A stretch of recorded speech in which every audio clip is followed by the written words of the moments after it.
dipersembahkan oleh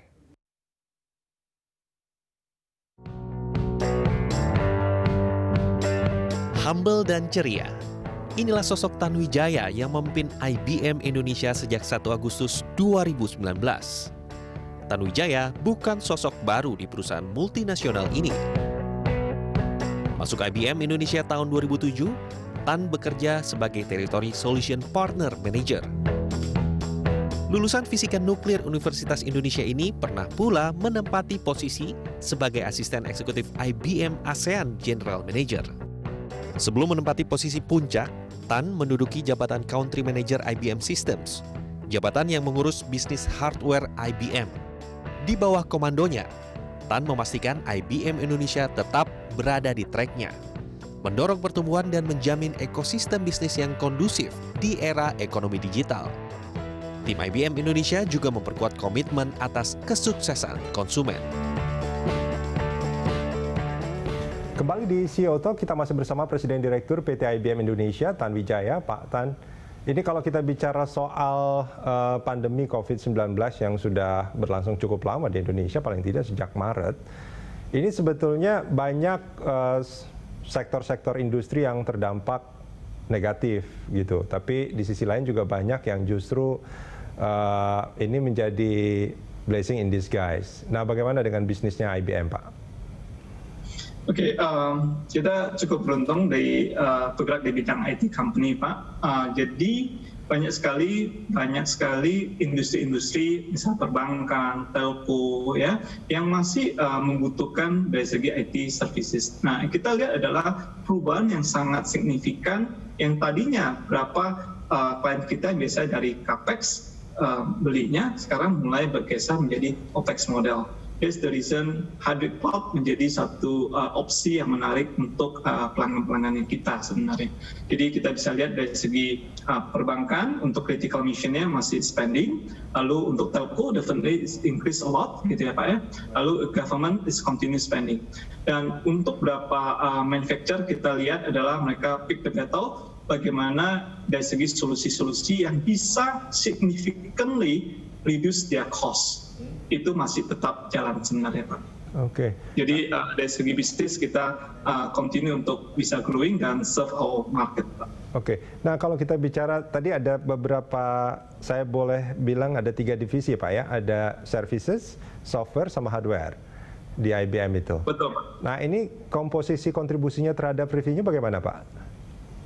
Oke, yang tadi saya cerita adalah di tahun 90-an kita benar-benar fokus banyak di services segmen, sehingga hari ini kita sudah enjoy dari segi bisnisnya dan kontribusi lebih dari 50% dari bisnisnya kita. Jadi saat ini yang dulu orang bilang, oh IBM is hardware company, definitely sudah moving towards ke services company. Dan today ya is a services company karena sudah kontribusi lebih dari 50%. Lalu yang kedua adalah yang leading adalah bagaimana kita juga tadi sudah share, kita masuk ke bicara middleware, e-commerce, hybrid cloud, dan sebagainya.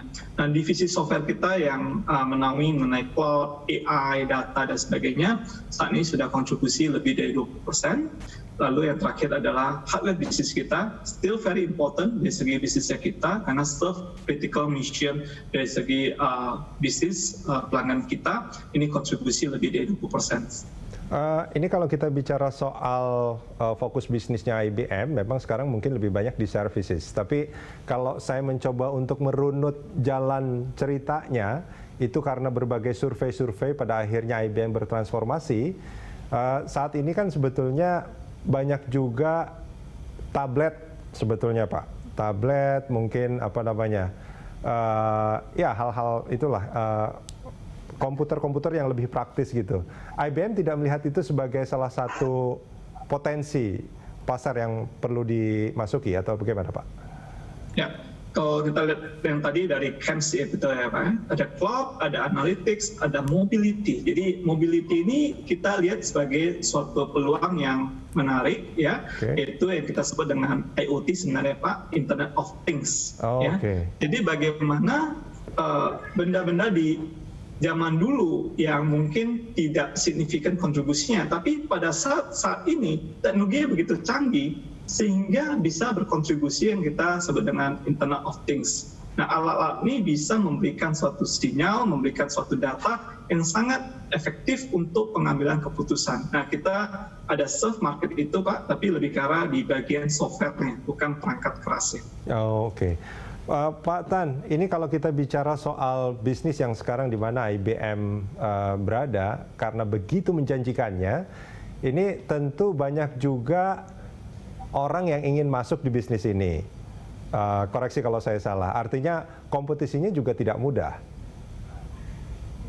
Ya Pak, IT selalu menjadi suatu industri yang tidak mudah Pak, karena setiap tahun banyak hal yang keluar gitu ya, baru-baru gitu ya. Jadi speed untuk kita belajar, speed untuk kita berinovasi harus continue. Karena at the end of the day, we are technology company, kita juga harus bersaing dengan cara teknologi.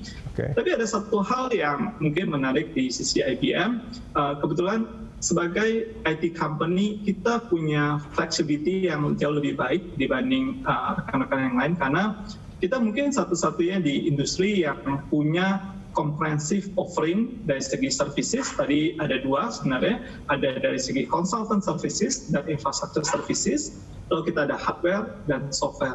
Tidak ada IT player yang punya selengkap IBM, baik dari segi consultant services-nya, infrastructure services, hardware dan software secara kesinambungan dalam satu company. Sehingga dengan satu bernaung di dalam satu company, ini membuat lebih mudah untuk clients, karena kayak seperti one stop shopping Pak. Jadi datang ke satu tempat, udah beres untuk semuanya, dibanding saya software harus ke sini, hardware harus ke sini, service harus ke sini.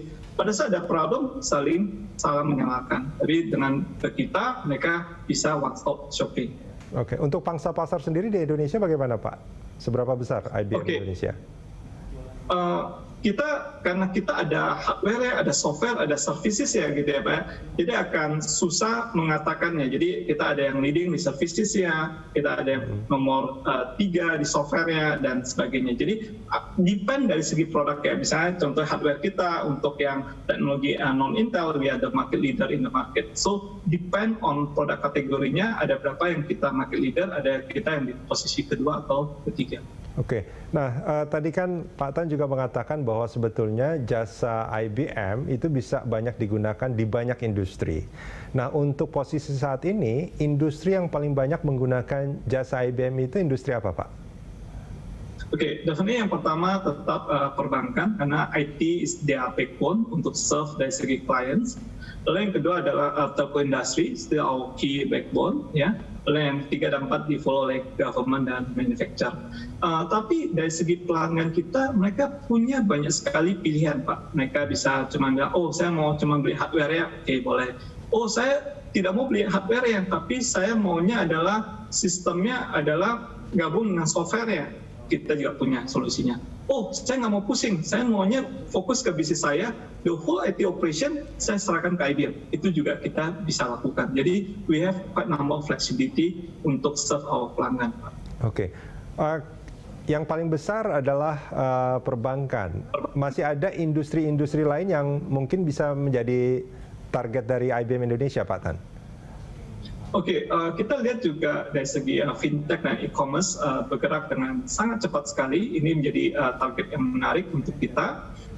Definitely mereka jauh lebih agile dan adopsi teknologinya jauh lebih cepat daripada sebelumnya, sehingga ini menjadi satu target market yang kita juga serius untuk lihat. Oke, Pak Tan, ini kalau bicara soal kompetisi, tadi dikatakan bahwa dengan penggunaan data, big data, AI, ini kan menjadi kalau seandainya kompetitor juga menggunakan cara yang sama, ini kan pertarungannya menjadi sangat ketat. Nah, kalau menurut Pak Tan, apa yang menjadi keunikan selain one-stop solution atau one-stop shopping yang dimiliki oleh IBM? Atau itulah memang yang akan dijual oleh IBM untuk pelanggan atau bagaimana? Ya, definitely teknologi menjadi atau produk itu sendiri punya peranan yang sangat penting bagaimana pelanggan memilih kita. Tapi saya melihatnya juga ada ingredients yang kedua yang tidak kalah pentingnya adalah people buy from people they trust. People buy from people they trust. Artinya apa? orang akan membeli suatu produk dari orang yang mereka percaya. Sehingga tim kita atau dari segi IBM Human Resource-nya harus berlomba-lomba untuk bisa melayani customer kita dengan baik. Harus menunjukkan suatu product knowledge yang kuat, harus dengan sincere, dengan hati yang terdalam adalah mengatakan you are my partner, you are my customer, dan let's work together and grow together. Nah, ini filosofi yang selalu kita tanamkan dan ini menjadi bagian dari value-nya IBM, yaitu dedication to every client sukses. Jadi kita pengen semua klien yang kita serve sukses, karena begitu mereka sukses, otomatis kita akan menjadi bagian dari kesuksesan mereka, Pak. Oke, saya ingin memperdalam ini nanti di segmen berikutnya, Pak Tan. Kita jeda sebentar, kita akan lanjutkan di segmen berikut. Pemirsa jangan kemana-mana, CEO Talks masih akan kembali usai jeda.